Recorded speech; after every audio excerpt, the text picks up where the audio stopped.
This is not a kid-friendly show.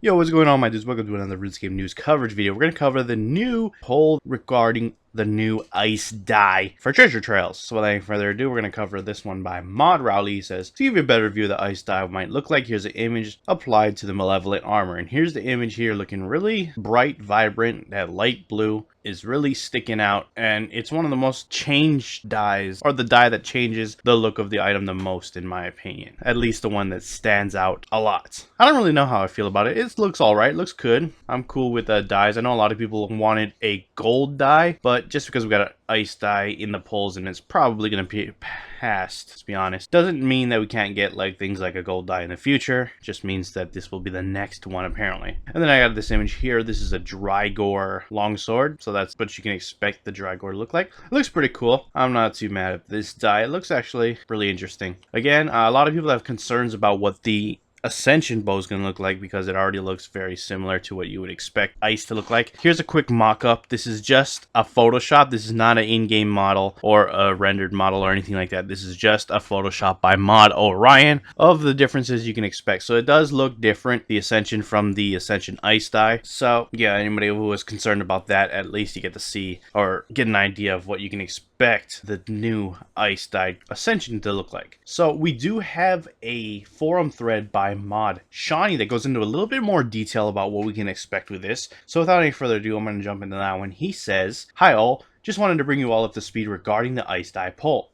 I had discussions with Mod Joe, Mod Orion, and Mod Rowley today, 24 hours after we launched the original poll, and the following issues came up. If ice was to fail, there'd actually be other options to vote on. However, this wasn't made clear in the poll options, skewing the poll in favor of yes. We've just amended the text on the poll. For this, we'll be clarifying the main question as well as changing the options. We're adding a new dye, and our first choice for this is ice. Would you like to see ice added as the next dye in the game? Click the poll forum button for more information. Should yes not reach 75%, we'll go back to the drawing board and select another dye to poll. Yes, please introduce ice dyes as a new dye into the game. No, I do not like this dye and do not want to see it in the game. Hopefully this will clear up the confusion that first came up to the poll. If you wish to change your current vote, you can do so in-game with the change vote button on the poll question. We also can't include this image in the poll unless we add a new game update, but there is a more refined look of the dye with the armor and weapon. So here's the image here, and you can get a good feel of what it looks like in-game with various different backdrops just to get you that feel of what it looks like. Like I said, very bright, very vibrant, and it's not that bad. It looks pretty cool. And yeah, just based on the wording of the question that they're asking for the poll, goes to show that this is not, if this does pass, won't be the final dye we get to see in the game. So if you don't particularly like this one, there are more than likely going to be more dyes within the game, especially when the treasure trail rework comes. I'm sure they're going to come out with at least one other dye. So stay tuned for that. I'll get you more information as soon as that rolls out. Anyways, that's it for the video. If you enjoyed it, hit that like button. If you are not subscribed and you want to stay updated on all things RuneScape related, then hit that subscribe button. Anyways, I appreciate you watching. I am out. Peace.